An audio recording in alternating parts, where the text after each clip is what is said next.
Pack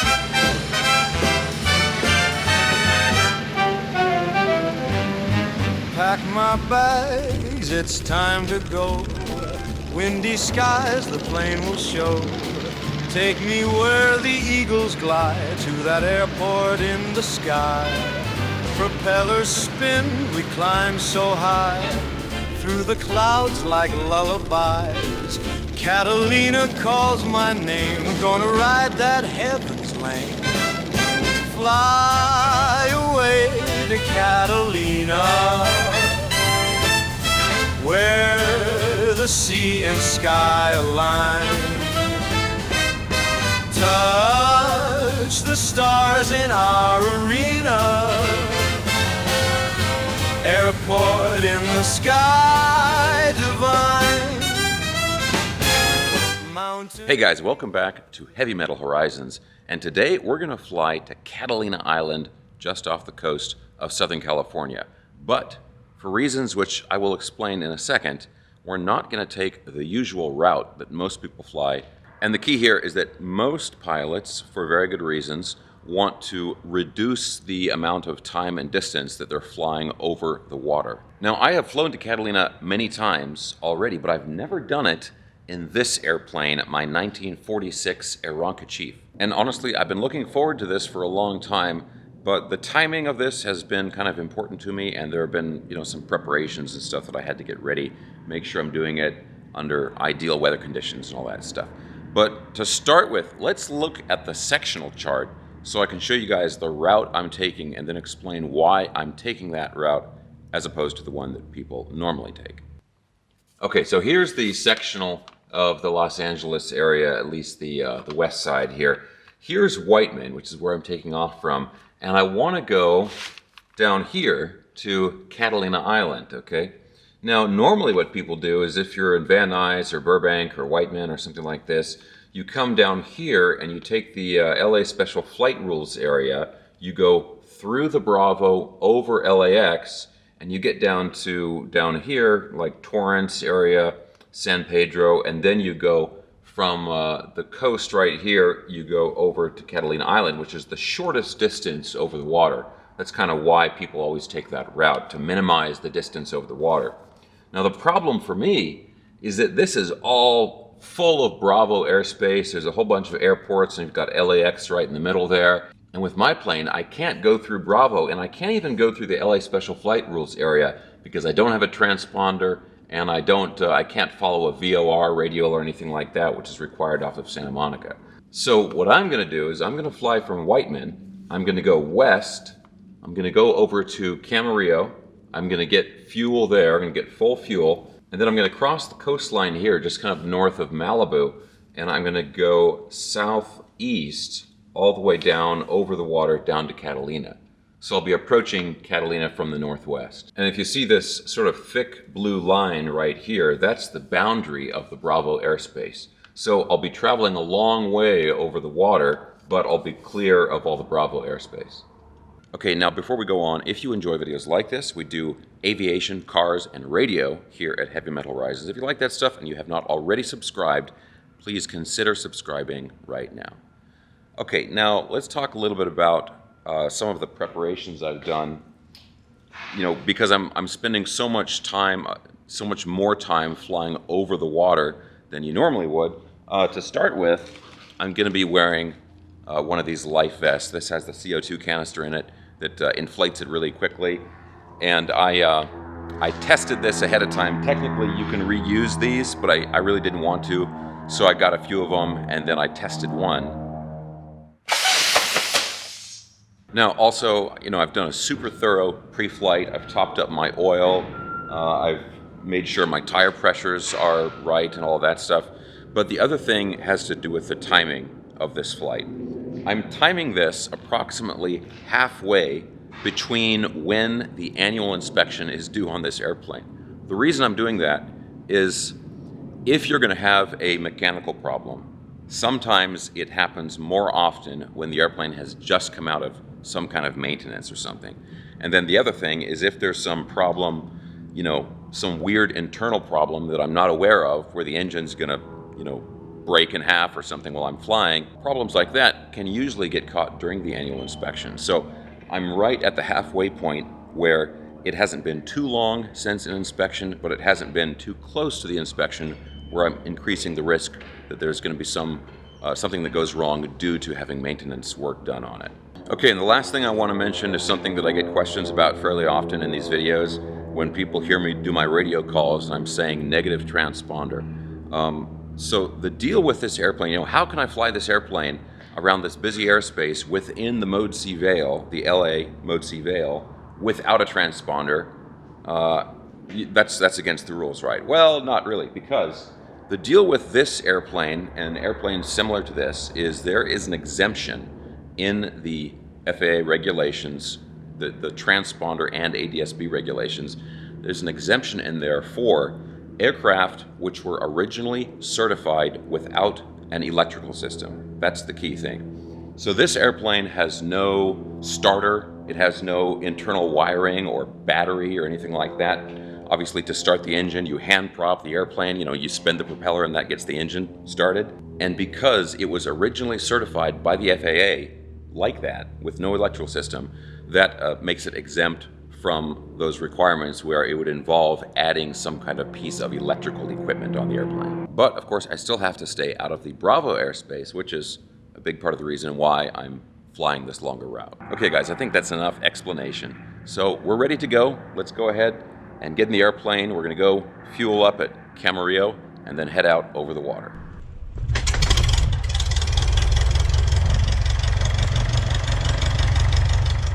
Niner 727 Echo Whiteman, tower, make a right downwind departure inside of the 5 freeway, runway 12, clear for takeoff.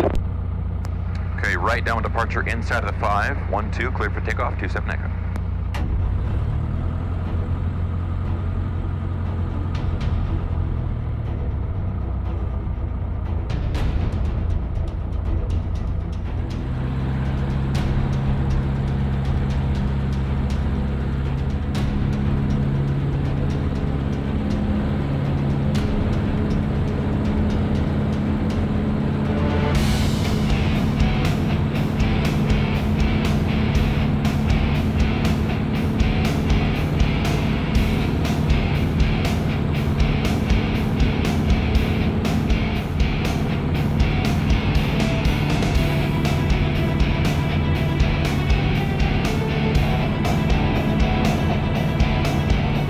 November 27 Echo, frequency change approved, Van Nuys, 120.2. Frequency change approved, Van Nuys. Thanks very much, 27 Echo.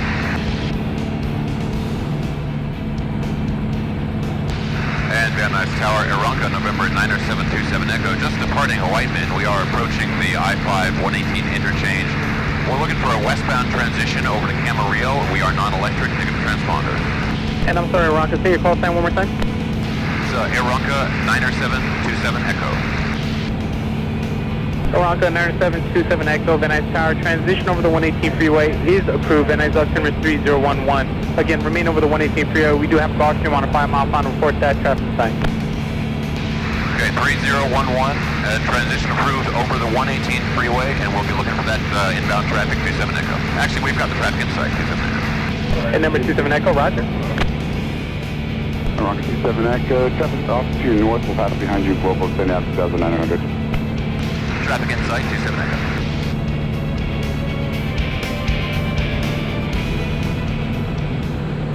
Okay, so I just was listening to the ATIS for Camarillo, and the fuel's out. The fuel's not working, so we're gonna head over to Oxnard. We're gonna do it from Oxnard instead. No problem. Aeronca 9727 Echo, number 2, following a Cessna midfield right downwind, runway 25, clear to land, altitude restriction canceled. Okay, altitude restriction canceled, 25 cleared to land, and we're number 2, we're looking for traffic, 27 Echo. Aeronca 27 Echo, traffic following, turning about a half-mile final. Okay, we've got that traffic inside, 27 Echo.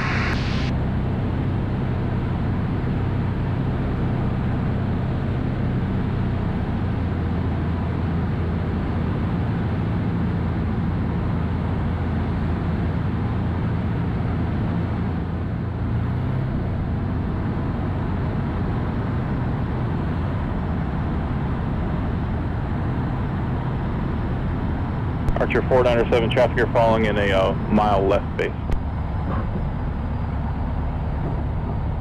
So 907 Alpha, turn right crosswind. Turning right crosswind, 97 Alpha. Aeronca 27 Echo, turn left taxiway Alpha 3, then contact ground 121.9er. Okay, left at Alpha 3 and 121.9er for ground. 27 Echo, thank you.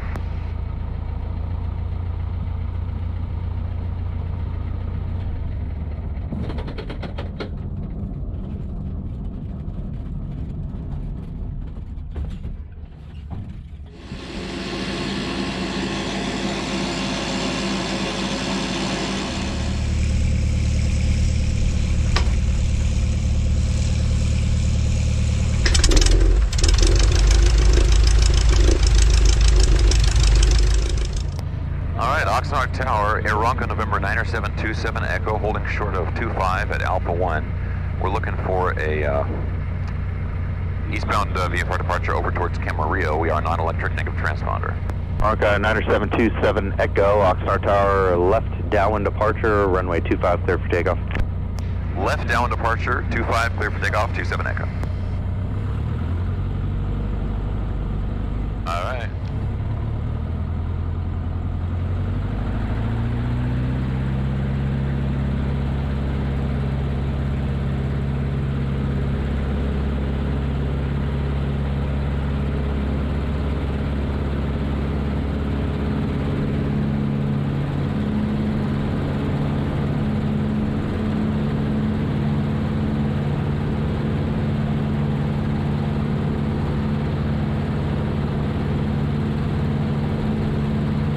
Aeronca 27 Echo, contact Camarillo Tower 128.2. Okay, Camarillo 128.2, 27 Echo, thank you.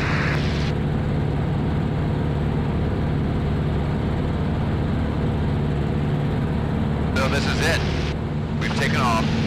Went to Oxnard instead of Camarillo. A little change with the fuel situation there. But now we've transitioned back. Took off from Oxnard, transitioned back from Camarillo. We're clear of the Point Mugu airspace over there. And now we're heading to the water.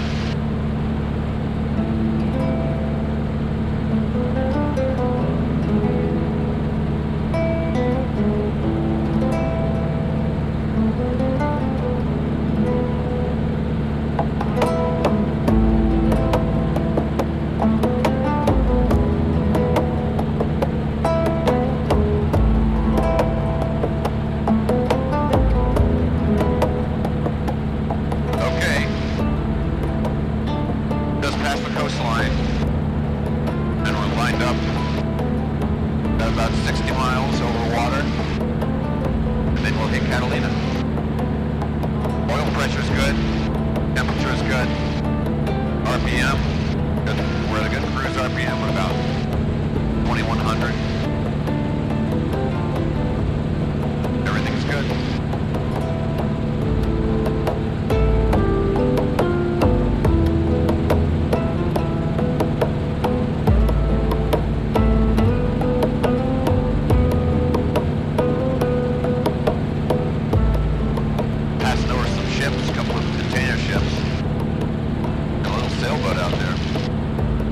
About 31 miles to go here. So far, smooth sailing. It's actually really nice, beautiful view. And the island is slowly getting closer.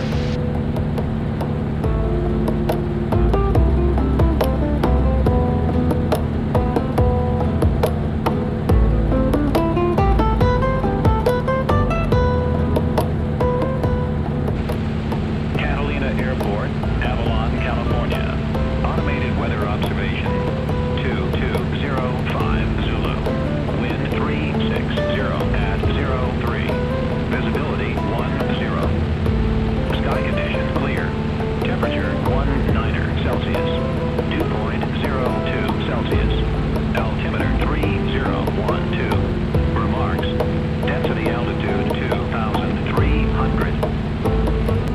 All right, guys, it seems close, but from the airport I'm still 15 miles, but I'm getting pretty close to the island now. It's been great. Just verified the weather in Catalina. It's really good. And I switched over to the Catalina CTAP now. And what's funny is I can get the Corona CTAP, which shares that frequency. The Corona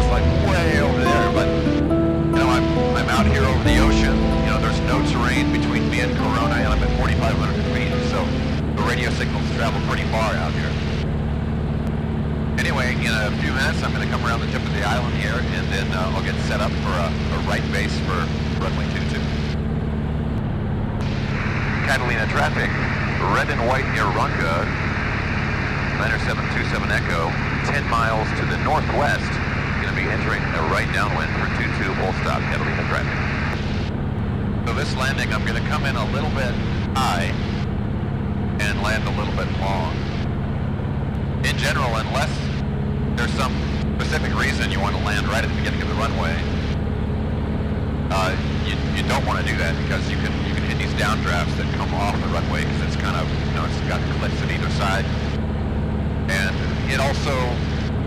it's just kind of a strange looking runway when you come in. It screws up a lot of people, so I'm going to come in a little bit high, make sure I don't hit any downdrafts. And the other thing is I'll come in high and land long, because number one, this plane doesn't need very much room to land, and I don't want to land early and then be taxiing for a long time on the runway, because it's uphill and it's pretty rough, and so it's gentler on the plane if I spend less time on the runway. So we'll enter a right downwind for 22 and come in, and then we'll park and stretch my legs a bit, and maybe I can get a cookie from the gift shop here.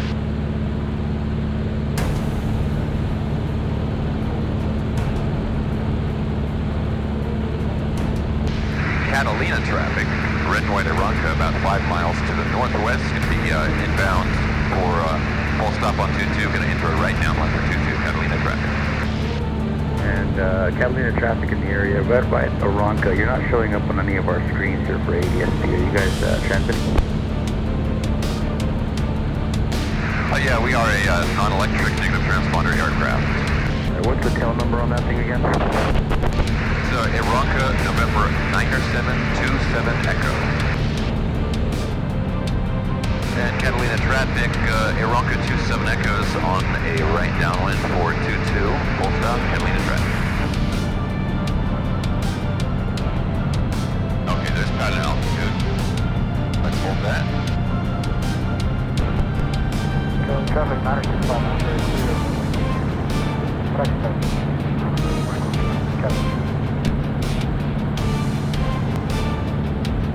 Carbeat is on. Wheels are down.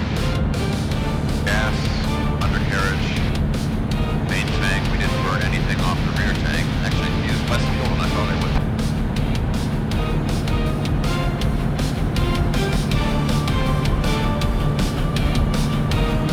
And let's turn base here. Catalina traffic, Aeronca 27 Echoes turning right base for 22, Catalina traffic.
Catalina traffic, Aeronca 27 Echo is going to back taxi to exit here, 27 Echo. Catalina traffic.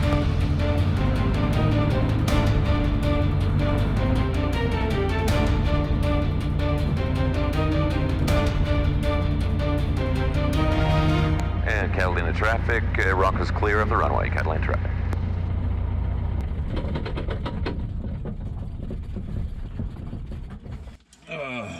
Whew.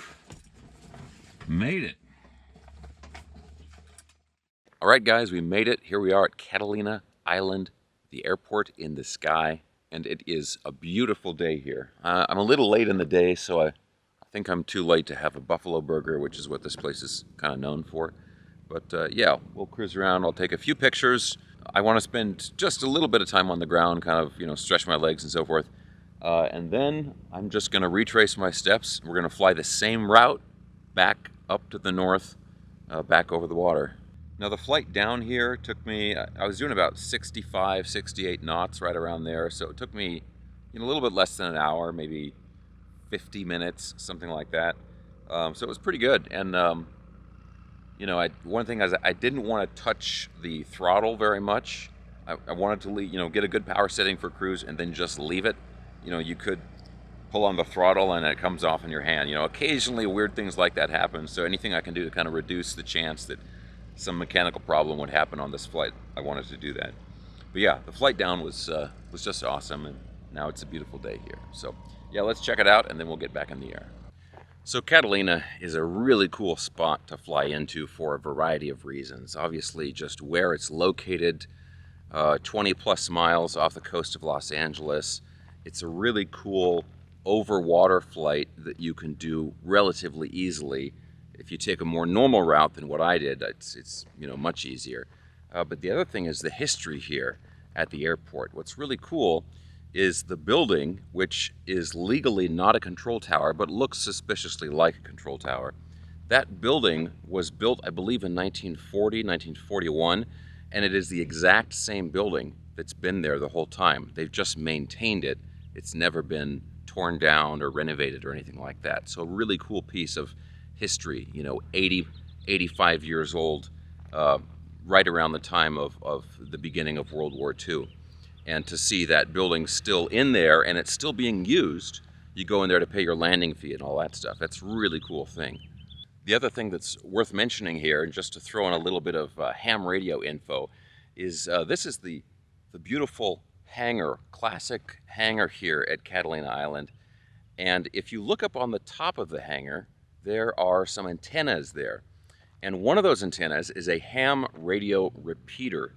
And so most people don't know this, but what you can do is, because of where that repeater, where that antenna is located, you can get on basically a walkie-talkie anywhere in the LA basin, because you've got a line of sight with that repeater antenna, and you can talk to somebody else in LA on your walkie-talkie through that repeater.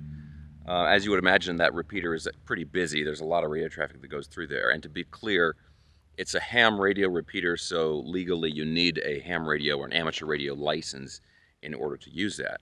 But it's super cool because of that antenna, because of that radio repeater here on Catalina Island. You know, you can talk to your buddy in a completely different part of LA just on a walkie-talkie. Now also, this big hangar itself is really cool because inside the hangar is a classic, beautiful DC3. And it's really cool because this was originally owned by the Wrigley family of Wrigley Chewing Gum, you know, that used to own, I believe, the entire island. And they sold the plane many decades ago, and then the family wanted to get it back, so they found it, they got it back, they had it fully restored, and now it lives still up here at the Catalina hangar. And for a long time, I'd always heard that there was a DC-3 in this hangar. I thought it was a myth until I saw it myself. Just look at this plane. Beautiful. Okay, guys. I always love, you know, just checking out the island here. Beautiful day, beautiful weather. And yeah, that's pretty much it. Of course, I've got to take off. Can't spend too much time here. Got to take off before it gets dark and everything. But now it's just time to get back on the Chief, fire it up, and fly back over the water. I'm just going to retrace the same route I did down here, fly back to the mainland, and go home.